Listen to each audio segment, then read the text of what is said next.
Саламатсызбы дейт. Мен 5 баланын апасымын, сизге суроом бар. Биринчи суроо. Биз ажырашканбыз.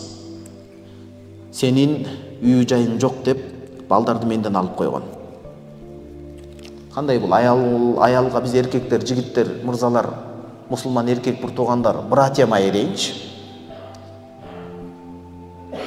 Биз кандай аялга үйлөнгөндө аялдын байлыгы үчүн үйлөнөбүзбү? Кандай болбойт. Муну альфонс деп коет. Шариатта эркек жоопкер болот нафака менен камсыздоо. Куранда эмне делет? Ар-rijal эркектер каввамун алан-ниса, эркектер аялдарга башчы дейт. Ушул жерде ушул аяттын тафсиринде 10га жакын тафсирди атайын окуп чыктым Египеттен, кенен токтолуп. Сыфатул кавама башчылык дегенчи эркек болуп кечирип коесуз мен бул сөзүм үчүн. Алегиз иштеп калган үчүн эле эмес. Бима якуму бикимин амрин нафака дейт. Аялды кемчилигин толтуруп, камсыздап тургандыгы үчүн бул нерсе берилип атат дейт. Бул бир акча маселеси, каржылоо. Экинчи маселе акчадан дагы зарыл. Эркекке Алла Таала акыл берген, эрк берген, ошону туура колдонгон үчүн. Аял кишиге талак берүү укугун бергенби туугандар суроо? Берген эмес. Эркек гана келип, мен сага давай тандоо бердим. Талак берип кал азыр десе бир жөн, анда да эркек бердирип атат. А түпкүлүндө эркек берет. Аял киши жума намазга келеби туугандар? Келбейт. Туурабы? Көп нерселер бар. Эркектерге аял киши имамга чыга алабы? Келбейт. Аял киши элди башкара алабы? Жок. Имам Тобари гана бүткүл алымдар бириктирип келгенде, Имам Тобари деген бир алым бар, ошол болсо болот дейт. Бизде айтат башкалар жок, садаган кетет. Аял киши казы, муфти болуп өкүм чыгарса болот, аялдарга гана тиешелүү маселелерде. Ошонун ичинде дагы жанагындай жүрөк ташпору боло турган мындай түрмөгө каматып колун кестирүү жана башка да эмес дейт. Түшүндүңүздөрбү? Ошон үчүн мен айтайын деген тоготер маселе эркек киши аялды каржылаш үчүн үйлөнбөйт.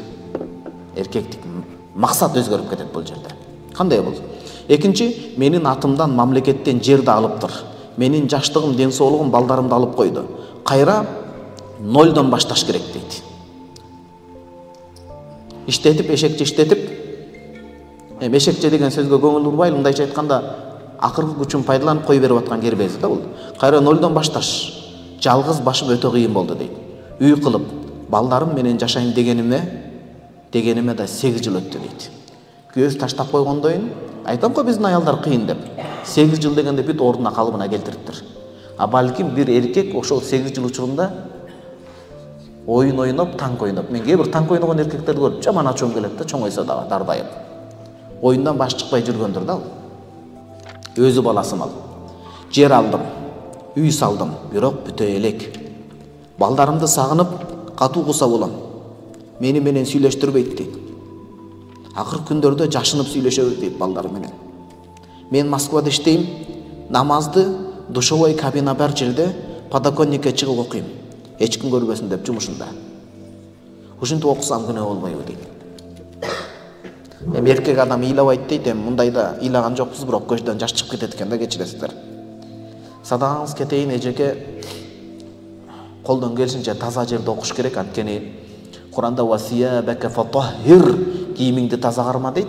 Намаздан алдыңкы шарттардын бири ошол. Анан жана Куран-ы Каримде Алла Таала Ибрахим пайгамбарым Исмаил алейхиссалам Каабаны куруп бүткөндө антахира байтия лит-таифина. Ошол таваф кылгандар үчүн, намаз окугандар үчүн, рүкү сажда кылгандар үчүн мекенди тазала дейт. Ушул аяттан арындарыбыз жайында тазалыгын алган. Эгер башка такыр жай жок болуп, намаз каза болуп кете турган болсо, сиз айтып аткан жерден бир сыйра тазалап коюп окуңуз, иншалла сиздин намазыңызды Аллах Таала кабыл кылат. Сиздин намазыңызды Аллах Таала кабыл кылат. Аллах берет. Аллах берет. Аллах үчүн таза жүргөн адам эч качан кор болбойт, ал калбайт. Аллахым сизге жардам берет иншалла. Ошол балдарыңыз үчүн күрөшүп атасыз, балдарыңыз сиздикин кайтарат Кудайым буйрса. Анан келечекте сизге кадырыңызга жеткен жакшы күйөө насип кылсын.